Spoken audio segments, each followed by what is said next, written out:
नमस्कार दोस्तों, स्वागत है आपका हमारे चैनल यूपी लवर पर। आप देख रहे हैं 10 बड़ी खबरें सीधे उत्तर प्रदेश से। पहली खबर, योगी सरकार का बड़ा फैसला। 195 नए कोर्ट पर 1346 करोड़ खर्च होंगे। उत्तर प्रदेश में कानून व्यवस्था को और दुरुस्त करने के लिए योगी सरकार ने एक बड़ा कदम उठाया है। अब राज्य के 6 जिलों में अत्याधुनिक इंटीग्रेटेड कोर्ट कॉम्प्लेक्स की स्थापना की जाएगी। ये योजना न केवल न्यायिक प्रक्रिया को तेज करेगी, बल्कि आम जनता के लिए कोर्ट से जुड़ी सुविधाओं को भी आसान बनाएगी। शामली, औरैया, हाथरस, महोबा, अमेठी और चंदौली में ये नए न्यायिक परिसर बनाए जाएंगे। सरकार ने इस परियोजना का पूरा ब्लूप्रिंट तैयार कर लिया है और लक्ष्य रखा है कि अगले 18 महीनों में काम पूरा कर लिया जाए। इसके लिए करीब 1346 करोड़ रुपए का बजट तय किया गया है। योजना के तहत इन जिलों में कुल 195 कोर्ट बनाए जाएंगे। इसमें सबसे ज्यादा हाथरस में 44 कोर्ट होंगे, जबकि महोबा, औरैया और चंदौली में 37 कोर्ट तैयार किए जाएंगे। शामली में 23 और अमेठी में 17 कोर्ट का निर्माण होगा। दूसरी खबर, ओडीओपी लिस्ट में शामिल हुए ये उत्पाद इस वजह से हैं बेहद खास। उत्तर प्रदेश की योगी सरकार वन डिस्ट्रिक्ट वन प्रोडक्ट योजना को लगातार बढ़ावा दे रही है। इसी क्रम में सरकार ने कई जिलों के 12 नए उत्पादों को इसमें शामिल किया है। उत्तर प्रदेश में पहले से 62 उत्पाद ओडीओपी सूची में शामिल हैं। 12 और उत्पादों के शामिल होने के बाद अब इनकी कुल संख्या 74 हो गई है।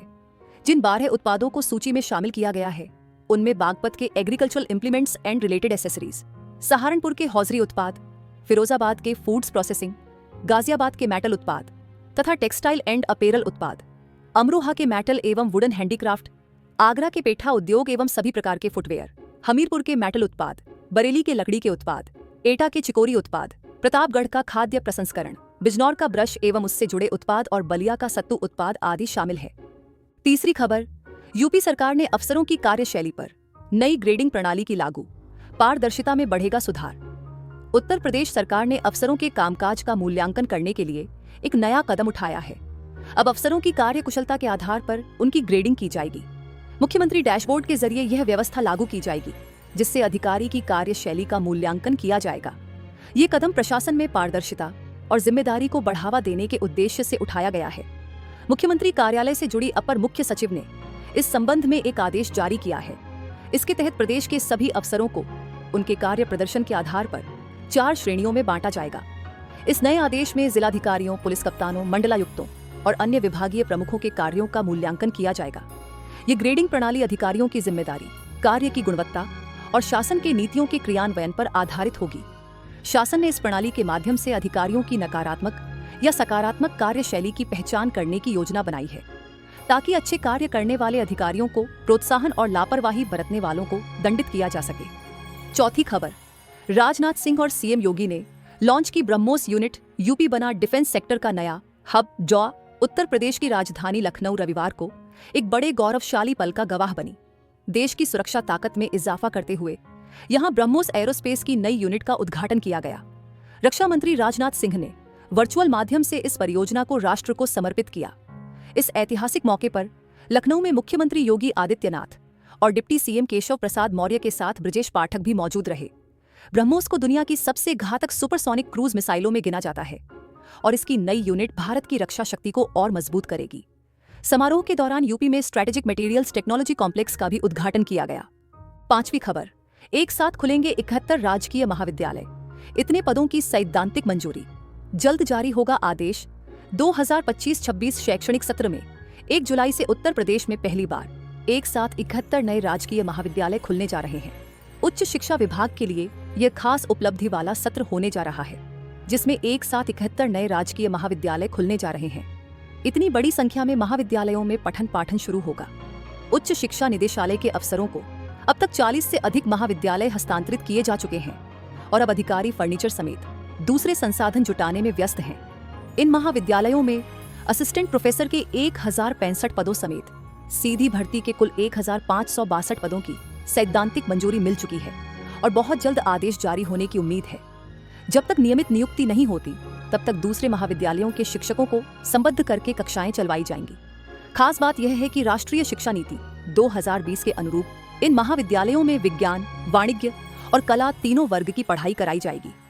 छठी खबर, लखनऊ में भी एलिवेटेड रोड पर मेट्रो दौड़ने की तैयारी। ट्रैफिक जाम से निपटने के लिए बड़ा कदम। लखनऊ में ट्रैफिक जाम से निपटने के लिए शासन ने बड़ा कदम उठाया है। नागपुर मॉडल पर अब राजधानी लखनऊ में भी एलिवेटेड रोड के ऊपर मेट्रो चलाने की योजना पर मंथन शुरू हुआ है। पॉलिटेक्निक चौराहे से अयोध्या रोड होते हुए किसान पथ तक प्रस्तावित एलिवेटेड रोड पर यानी नीचे सड़क होगी और ऊपर मेट्रो दौड़ेगी की तैयारी है। ये प्रणाली ऐसी होती है जिसमें एक ही पिलर पर 2 स्तर की संरचनाएं बनती हैं। निचले स्तर पर सड़क और ऊपरी स्तर पर मेट्रो ट्रैक। ये मॉडल पहले नागपुर में सफलतापूर्वक लागू हो चुका है। इससे जमीन का कुशल उपयोग होता है और निर्माण की लागत व समय दोनों की बचत होती है। 7वीं खबर, लोक सेवा आयोग ने सीधी भर्ती के 50 पदों पर मांगे आवेदन। उत्तर प्रदेश लोक सेवा आयोग ने सीधी भर्ती के 50 पदों पर ऑनलाइन आवेदन मांगे हैं। अभ्यर्थी 9 जून तक आवेदन कर सकते हैं। आवेदन पत्रों में त्रुटि संशोधन के लिए 16 जून तक का मौका दिया गया है। अभिलेखों सहित ऑनलाइन आवेदन की हार्ड कॉपी 23 जून की शाम 5 बजे तक जमा करनी होगी। आयुष होम्योपैथी विभाग के तहत होम्योपैथी महाविद्यालय में प्राचार्य के 2, प्रोफेसर के 4 और रीडर के 12 पदों पर भर्ती होगी। आयुष यूनानी विभाग में रीडर उपाचार्य के 7 और प्राध्यापक के 11 पदों, जबकि चिकित्सा एवं स्वास्थ्य सेवा निदेशालय में फाइलेरिया नियंत्रण अधिकारी के 1 पद पर चयन होना है। संग्रहालय निदेशालय में सहायक निदेशक, पुरातत्व व सहायक निदेशक, कलात्मक वस्तुएं के 1 पद, जबकि संग्रहालय अध्यक्ष के 3 पदों के लिए आवेदन मांगे गए हैं। दुग्धशाला विकास विभाग में उप दुग्धशाला विकास अधिकारी के 6 पदों, जबकि पशुधन विभाग में फार्म प्रबंधक और संस्कृति निदेशालय में सहायक निदेशक के 1 पद पर भर्ती होगी। 8वीं खबर, उत्तर प्रदेश को 1500 मेगावाट बिजली देगा अडानी पावर, बनेगा नया power plant. Adani power limited ने उत्तर प्रदेश को बिजली देने का बड़ा कॉन्ट्रैक्ट मिल गया है। ये कंपनी राज्य को कुल 1500 मेगावाट बिजली देगी। ये बिजली एक नए पावर प्लांट से मिलेगी जो उत्तर प्रदेश में ही बनाया जाएगा। ये नया बिजली घर बहुत आधुनिक होगा और इसे ultra super critical power plant कहा जाता है। इस पावर प्लांट की कुल क्षमता 2 गुणा 800 मेगावाट यानी करीब 1600 मेगावाट होगी, लेकिन इससे 1500 मेगावाट बिजली सप्लाई की जाएगी। इस प्रोजेक्ट को बनाने में करीब $2 बिलियन यानी 16,000 करोड़ रुपये खर्च होंगे। बिजली सप्लाई के लिए बोली लगाने की प्रक्रिया हुई थी। अडानी पावर ने बिजली बेचने के लिए 5.383 प्रति यूनिट की दर बताई, जो सभी कंपनियों में सबसे सस्ती थी। इसलिए यह काम अडानी पावर को मिल गया। इस प्रोजेक्ट को उत्तर प्रदेश सरकार पहले ही मंजूरी दे चुकी है। अब यह काम जल्द ही शुरू होगा। जब यह पावर प्लांट बनकर तैयार हो जाएगा तो इससे राज्य में बिजली की जरूरतों को पूरा करने में मदद मिलेगी। ये power plant design, build, finance, on and operate DBFOO model के तहत बनेगा।